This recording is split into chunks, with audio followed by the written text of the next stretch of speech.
Kak, Maya menoleh dan langsung tersenyum melihat Andre yang datang. Aduh dek, kakak senang sekali kau datang ke sini. Ayo masuk, kita ngobrol di dalam, kata Maya langsung menggandeng Andre masuk ke ruangannya. 3, 2, 1. Novel Bos Tampan yang Mati Rasa. Usahanya lancar kak, nih ada order tambahan lagi, kata Andre dan menyerahkan daftar menu tambahan yang diminta. Maya membacanya dan menatap Andre. Kenapa? Tanya Andre tersenyum. Ini orderan yang besar setiap hari dek. Dan sekarang mereka minta tambahan lagi? Ini proyek besar dek, tiap hari lagi. Apa kau mengenal ownernya? Tanya Maya semangat. Orderan makan siang dan snack box tiap hari dari A dan A membuat usaha Maya sangat terbantu. Emang tampang adikmu ini gak pantas jadi ownernya ya kak? Tanya Andre dan mencomot roti yang ada di meja kerja Maya. Maya tertawa mendengar kata-kata Andre. Kata siapa gak pantas? Kau ownernya? Beneran dek? Maya melotot. Andre mengangguk. Maya langsung melompat memeluk Andre dan menyadari selama ini Andre lah yang membantunya diam-diam. Terima kasih dek, terima kasih. Maya terharu. Banyak yang gak tahu aku pemilik A dan A kak.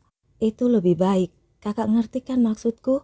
Bukan aku takut dia jahat atau dia akan merebut semuanya seperti yang dilakukannya pada Mark.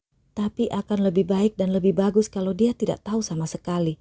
Lagian dia memang tak pantas tahu kok, kata Andre pelan. Iya dek, kakak ngerti. Begitu lebih aman dan tidak akan ada pertikaian lagi di antara kita. Cukup segala malangnya dialami Mark saja, kata Maya sedih. Kak, semua orderan dari A dan A bisa kakak tangani kan? Kakak tidak kewalahan? Jangan sampai kecapean kak. Aku akan minta mereka buat kontrak eksklusif dengan kakak. Orang-orang di A dan A gak tahu kalau May Catering dan Bakery punya kakakku, jadi gak masalah kak. Kita memang harus saling bantu karena kita keluarga. Lagian kan karena makanan kakak enak. Semua yang di A dan A bilang begitu kak, bukan kataku. Jadi nanti semuanya pasti akan setuju dengan kontrak itu kak. Ini bisnis dan profesional kak, walau kita kakak adik. Kalau ada komplain nanti, aku akan sampaikan. Gak apa-apa kan kak? Kata Andre panjang lebar. Cara begitu malah lebih bagus dek. Walau adikku yang punya perusahaan itu, tapi kakak harus tetap jaga mutu dan kualitasnya. Apalagi yang mengkonsumsinya itu kan banyak sekali dek. Kakak bangga punya 2 adik laki-laki yang benar-benar baik dan bertanggung jawab sepertimu dan Mark dek. Terima kasih kau sudah membantu usaha kakak, juga kau merawat mama, kata Maya memeluk Andre lagi. Ada satu hal lagi kak, aku agak ragu sih tentang hal ini, tapi aku memilih memberitahu kakak. Dan kalau bisa, untuk sementara ini hanya kakak yang boleh tahu, kata Andre serius. Hal apa dek? Tanya Maya pun jadi serius. Dia membaca kertas yang diberikan Andre. Dek, apa ini benar? Maya membekap mulutnya saking terkejut. Itu betul kak, bukan aku yang melakukan tes, tapi dokter kepala rumah sakit langsung. Karena kejadian aku dan Mark yang ditukar, aku bilang mama kalau aku ingin tes DNA kita semua. Itu supaya menjadi jelas dan tidak akan ada masalah lagi ke depan nanti. Aku sangat kaget sekali kak, benar-benar gak nyangka kalau begini hasilnya. Aku dan informanku sedang mencari tahu kenapa bisa begini semua. Makanya kalau bisa hanya kakak dulu yang boleh tahu ya kak. Jujur makin banyak yang ku tahu aku makin takut kak, kata Andre menatap Maya. Harus hati-hati dek, kata Maya pelan. Dia juga menjadi khawatir dan merasa ada bahaya besar mengancam mereka. By the way, roti yang barusan ku makan enak sekali kak. Kakak buat sendiri? Aku order ya kak. Kalau nanti kita kumpul di Rumah Putih, kakak bawa ya, dengan makanan juga. Kalau menunya, kakak aja yang atur. Kakak pasti lebih tahu selera mama dan lainnya. Tapi aku harus bayar, gak boleh gratis, kata Andre yang membuat Maya tersenyum lagi. Oke kak, aku pergi dulu ya. Aku akan menemui Mike sekarang. Dek, jangan. Maya kelihatan ketakutan. Ini harus diselesaikan kak. Lebih cepat lebih baik kan? Mulai sekarang aku harus melindungi papa juga keluarga kita kak. Kalau Mike itu bukan kakak kita, lalu siapa dia? Anak siapa? Terus kakak kita itu ada di mana? Apa dia masih hidup?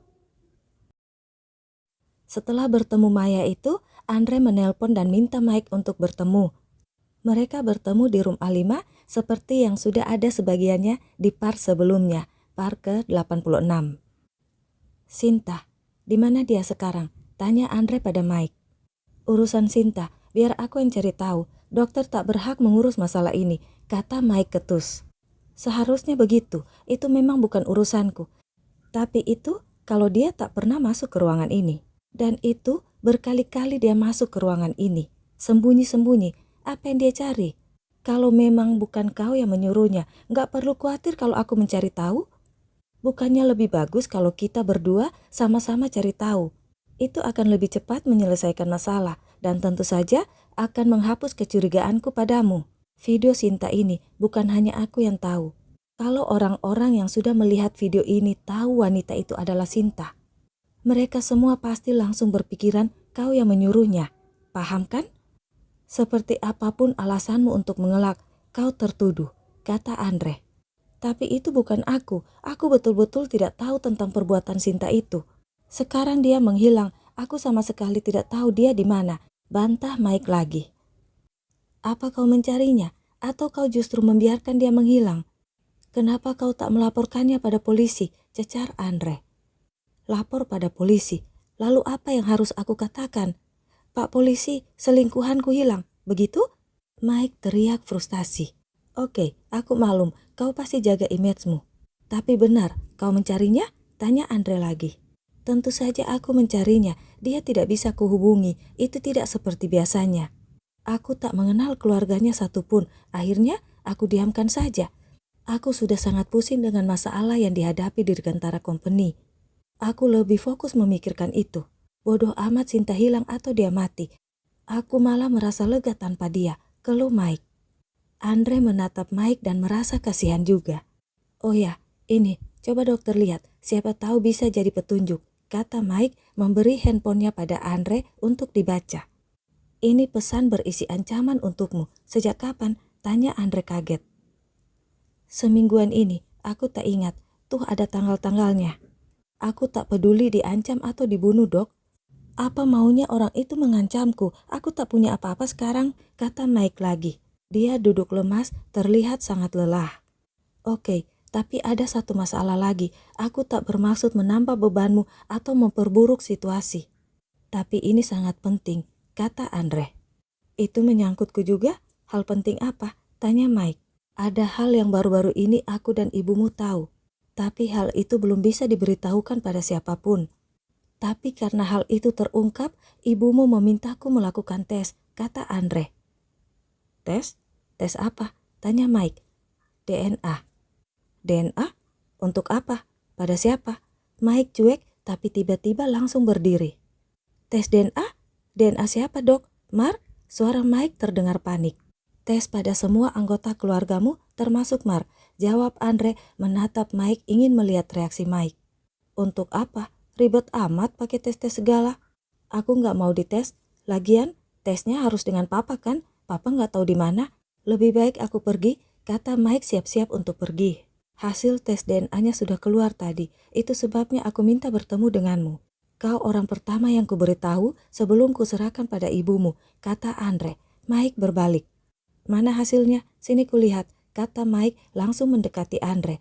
Andre memberikan kertas hasil tes DNA itu.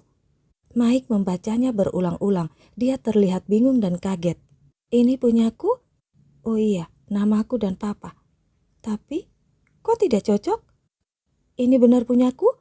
Tanya Mike membolak-balik memeriksa kertasnya. Di situ jelas ada namamu kan? Dan itu asli, tidak dimanipulasi. Kau bisa menuntut rumah sakit ini kalau itu palsu atau direkayasa. Itu asli, hasil tes DNA kau dan Julio Fernandez papamu. Iya, aku tahu ini punyaku, aku gak bego dok. Tapi pertanyaannya, kenapa tidak cocok dengan papa? Apa maksudnya dok? Mike sudah berteriak-teriak pada Andre. Itu artinya Julio Fernandez bukan ayahmu. Kau bukan anak Julio dan Mika.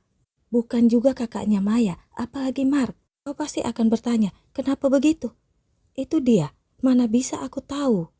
Aku juga bertanya-tanya, apa mungkin kau ditukar saat bayi atau kau diadopsi? Untuk menjawab itu semua tentu saja ayah ibumu yang tahu. Tapi kalau kau ditukar saat bayi, bisa jadi Julio dan Mika juga tidak tahu dan tidak menyadari kau bukan anak mereka. Untuk supaya jelas masalah ini, ya kita harus cari tahu. Kau, apa kau akan mencari tahu siapa orang tuamu? Tanya Andre memancing Mike. Saat Mike bilang kalau Mar bukan anak Mika waktu di Rumah Putih, Andre menduga Mike tahu sesuatu tentang status Mar yang bukan adiknya.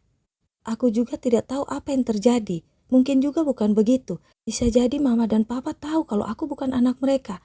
Itu sebabnya mereka lebih sayang pada Mark daripada aku. Padahal mereka tak tahu kalau Mark juga bukan anak mereka. Celote Mike. Bingo, itu dia. Ternyata kau tahu kalau Mark bukan adikmu. Sekarang, bisa cerita padaku dengan jujur kenapa kau bisa tahu kalau Mark itu bukan anak mereka?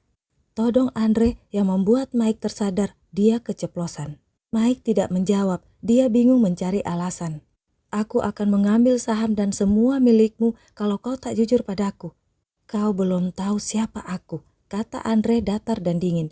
Andre tak perlu merasa kasihan lagi, Mike bukan kakaknya dan mungkin Mike lah penyebab semua kekacauan ini. Aku tak tahu apa-apa dok, sungguh, kata Mike mencoba berdalih. Asal kau tahu, aku bisa membunuhmu kapan saja tanpa kau tahu. Dan aku bisa bilang, aku tak tahu apa-apa, sungguh. Aku bisa melakukan seperti apa yang kau lakukan, kau akan mati sia-sia. Jadi kau memilih yang mana, sisi baikku atau sisi Andre yang jahat? Kalau kau masih ingin berdalih atau merasa bingung mengambil keputusan, aku akan mengingatkan satu kejadian padamu. Apa kau masih ingat 2 anak yang dulu tenggelam di laut? Satu dari 2 anak itu kau, iya kan? Dan satunya, aku. Jadi kau sangat tahu apa artinya itu. Suara Andre terdengar lebih dingin dan mengancam. Mike terkejut dan jelas kelihatan dia sangat gugup dan takut. Mungkin Andre masih ingat dan sudah tahu kalau saat kejadian di laut itu, Mike tidak tenggelam, tapi dialah yang berusaha menenggelamkan Andre. Batin Mike, dia tidak punya pilihan lagi. Dia yang akan hancur atau Andre yang mati. And now it takes me to the part. How do I get